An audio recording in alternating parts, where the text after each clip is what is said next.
अस्सलामु अलैकुम प्यारे दोस्तों, आज हम आपको इस वीडियो में एक मियाँ बीवी की बेइंतहा मोहब्बत का वाक़या सुनाने वाले हैं। हामिला औरत ने अपने शौहर की कब्र पर जाकर एक बच्चे को जन्म दिया और अल्लाह ताला के हुक्म से जो हुआ उसे सुनकर आपके आंखों में आंसू आ जाएगा। दोस्तों, ये बात शौहर और बीवी के लिए सुनना बहुत ज़्यादा ज़रूरी है, वो ऐसी मोहब्बत को जान सकें, क्योंकि आजकल मियाँ बीवी में ना इत्तेफाकी बर्बादी का सबब बन रही है। दोस्तों, ये वाक़या हमारे करीब के एक देहात का है। एक नौजवान जिसका नाम साजिद था, वो अमीर नहीं था, उसकी शक्ल आम थी और अकल भी आम सी थी। तालीम भी उसके पास नहीं थी। उसकी एक खूबसूरत कज़न थी जिसका नाम सलीना था। उस नौजवान ने कहा, मैं अपनी इसी कज़न से शादी करना चाहता हूँ। फिर माँ बाप ने भी इस पर जोर दिया। लड़की ने भी हाँ कर दी और निकाह हो गया, शादी हो गई। अब उसकी रुखसती भी हो गई। जब उसके पास जाकर उसकी बीवी रहने लगी तो उसे पता चला कि ये तो पक्का जाहिल है। वो सोच में पड़ गई, इसकी ना तो शकल अच्छी है ना इसके पास अकल है, जिंदगी कैसे गुजारेगी। उस नौजवान को नापसंद करना शुरू कर दिया, मगर खामोश रही। शादी के 4 दिन के बाद आमतौर पर दुल्हन अपने माँ बाप के घर जाती है, वो भी अपने घर चली गई। उसके दिल में ये बात थी कि अब उस घर में वो कभी वापस नहीं आएगी, लेकिन उसने इस बारे में अपने घर में बात नहीं की, क्योंकि ये उनका करीबी का रिश्ता था। वो अपने शौहर के साथ जाने लगी। उन्हें एक गांव से दूसरे गांव जाना था। रास्ते में उसने अपने शौहर से कहा, मुझे प्यास लगी है, करीब एक कुआं है। शौहर अपनी गठरी रखी और कुएं से ढोल के जरिए पानी भरने लगा। बीवी के दिल में शैतान ने ऐसी बात डाल दी कि उसने अपने शौहर को पीछे से कुएं में धक्का दे दिया। जब उसने धक्का दिया तो शौहर कुएं में जा गिरा। बीवी ने सोचा, अब ये तो मर जाएगा, अब तो इससे हमेशा के लिए मेरी जान छूट जाएगी। अब वो वापस अपने माँ बाप के घर चली गई। उनके पास जाकर रोना धोना शुरू कर दिया कि मेरा शौहर मुझे बैठाकर कहीं चला गया है। मैं काफ़ी देर तक उसका इंतज़ार करती रही। मुझे डर सी लग रही थी, और वहाँ पर अगर कोई गैर मर्द आ जाता तो मेरा क्या होता। मेरी जान और इज्जत दोनों का खतरा था। वो बड़ा बेपरवाह सा आदमी है, इसलिए मैं घर वापस आ गई। ये सुनकर माँ बाप को बहुत गुस्सा आया कि उसने हमारी बेटी को इस तरह से लवारिस छोड़ दिया और खुद कहीं चला गया। वो कैसा बेवकूफ़ इंसान है। दोस्तों, आप उधर की बात सुने। जब शौहर पानी में गिरा तो उसने हाथ पैर मारे तो उसका हाथ उस रस्सी से पकड़ गया जिससे उसने डोल को नीचे डाला हुआ था। उसने रस्सी को मजबूती से पकड़ लिया और डूबने से बच गया। काफ़ी देर के बाद उसने हिम्मत की और आहिस्ता आहिस्ता रस्सी को पकड़ के ऊपर चढ़ता गया और बाहर निकलकर देखा कि उसकी बीवी वहाँ पर मौजूद नहीं है। फिर उसने सोचा, अब मैं क्या करूँ। उसने दिल ही दिल में कहा, मुझे भरोसा नहीं था कि मेरी बीवी मेरे साथ ऐसा करेगी, पर कोई बात नहीं है, दोबारा उसे लेने चला जाता हूँ। शायद वो बदल जाए, वो ससुराल से घर आ जाए। मेरे कपड़े सूख चुके हैं। जैसे कि वो ससुराल में दाखिल हुआ और उस लड़की के वालिद ने उससे बहुत जली कटी उसे सुनाई और कहने लगा, कैसा बेवकूफ़ इंसान है तू। तूने हमारी बेटी को अकेले जंगल में छोड़ दिया और खुद कहीं चला गया। तू कैसा बेपरवाह है, तुझे कुछ भी ख्याल नहीं आया। मैंने जो कुछ कहा उसने खामोशी के साथ सुना और बोला, हाँ, मुझसे बहुत बड़ी गलती हुई है। बहरहाल आप अपनी बेटी को मेरे साथ भेज दें, क्योंकि मुझे घर जाने में देर हो रही है। जब उन्होंने देखा कि वो बहुत ज़्यादा शर्मिंदा हो चुका है और उसे अपनी गलती का एहसास है, तो उन्होंने बेटी से कहा, कोई बात नहीं बेटी, अब तुम इसके साथ चली जाओ। तो बेटी उसके साथ चली गई, मगर उसके दिल में एक बात आने लगी, ये अनपढ़ सा, बेअकल और इसकी शक्ल अच्छी नहीं थी, لیکن اس نے میرے ماں باپ کے سامنے میرے عیب چھپا لیے۔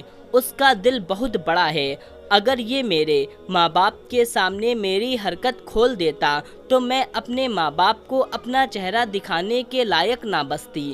دوستو، اس بات کو لے کر کے اس لڑکی کے دل میں اپنے شوہر کے لیے محبت پیدا ہو گئی۔ وہ اپنے کیے پر شرمندہ ہوئی، سچے دل سے اپنے شوہر کو اپنا لیا۔ جب شوہر نے دیکھا کہ اس کی بیوی شرمندگی کا اظہار کر رہی ہے، اس کے دل میں اس بات کو لے کر بہت زیادہ شرمندگی ہے اور اس نے اس واقعے کے بعد زیادہ تبدیلی آئی ہے، تو اس کے شوہر نے بھی اسے معاف کر دیا اور دونوں میں بے انتہا محبت پیدا ہو گئی۔ ایک دن ایسا وقت آیا کہ دونوں ایک دوسرے کے بنا سانس بھی نہیں لے سکتے تھے، اور اسی طرح سے 5 سال بیت گئے اور دونوں کو پتہ بھی نہیں چلا کہ یہ سال کیسے بیت گئے۔ دونوں کی زندگی میں صرف کمی تھی تو ایک اولاد کی تھی۔ ان دونوں کو اولاد کی بے انتہا خواہش تھی، مگر ہر ممکن کوشش کے بعد بھی اللہ تعالیٰ نے انہیں اولاد سے نہیں نوازا تھا۔ پھر ایک دن اللہ نے ان کی یہ دعا بھی سن لی۔ وہ دن ان دونوں کے لیے بہت ہی زیادہ خوشی کا تھا۔ شالینہ کو معلوم ہوا کہ وہ حاملہ ہے تو ان دونوں کو لگا کہ ان کی زندگی مکمل ہو گئی ہے، لیکن اللہ کو شاید کچھ اور ہی منظور تھا۔ 6 مہینے کے بعد اس کے شوہر کا انتقال ہو گیا۔ ایک اچانک کی موت تھی۔ شالینہ کو لگا کہ جیسے اس کے اوپر قیامت ٹوٹ گئی ہے، اس کی پوری زندگی برباد ہو چکی ہے۔ اپنے شادی کے بعد وہ جسے مار دینا چاہتی تھی، اب اسے ایسا لگ رہا تھا کہ اب اس کے موت کے بعد وہ بھی جی نہیں پائے گی، مگر جینے کی آس اس کی کوکھ میں پل رہی تھی۔ ان دونوں کی محبت کی نشانی اس کو دنیا میں لانا تھا، بلکہ اسے اکیلا پروان چڑھانا تھا۔ ساجد کو گاؤں کے قبرستان میں دفن کیا گیا۔ اس کے قبر پر شالینہ روز جایا کرتی تھی۔ قبر پر قرآن کی تلاوت کرنا اس کا معمول سا بن گیا تھا۔ کوئی بھی دن ایسا نہ تھا جب وہ ساجد سے ملنے اس کے قبر پر نہ جا سکی۔ اسی طرح سے کرتے ہوئے 9 مہینے گزر گئے اور وہ وقت بھی قریب آیا جب اس کا بچہ دنیا میں آ سکتا تھا۔ ایک دن ایسا ہوا جب شالینہ ساجد کے قبر پر قرآن کی تلاوت کر رہی تھی کہ اچانک اسے شدید درد ہوا اور قبر کے پاس وہ گر گئی اور مدد کے لیے پکارنے لگی، مگر قبرستان میں دور دور تک کوئی دکھائی نہیں دے رہا تھا جو اس کی مدد کر سکتا۔ درد کی شدت سے اس کی آنکھیں بند ہونے لگی، جیسے اسے موت نظر آ رہی تھی۔ اتنے میں کسی نے اس کا ہاتھ تھاما۔ بند ہوتی ہوئی آنکھوں سے اس نے دیکھا کہ وہ کوئی اور نہیں بلکہ ساجد تھا۔ اسے دیکھ کر وہ رونے لگی اور کہنے لگی، مجھے معاف کر دینا ساجد، میں تمہاری آخری نشانی اس دنیا میں لانے سے پہلے مر رہی ہوں۔ ساجد نے پیار سے اس کے ماتھے کو سہرایا اور اسے اٹھا کر چل پڑا۔ جب اسے ہوش آیا تو دوستو وہ اجنبی جگہ تھی اور اسے بچے کی رونے کی آواز سنائی دے رہی تھی۔ وہ کچھ سمجھ نہیں پا رہی تھی تو اس نے ساجد کو پکارا۔ ایک عورت اس کے قریب آئی اور بولی، بیٹی مبارک ہو، اللہ نے تمہیں بیٹا عطا کیا ہے۔ شالینہ نے فوراً پوچھا، میں کہاں ہوں؟ اس عورت نے بتایا کہ تم بہت بری حالت میں تھی، تمہیں میرے پاس کوئی شخص چھوڑ کر گیا ہے۔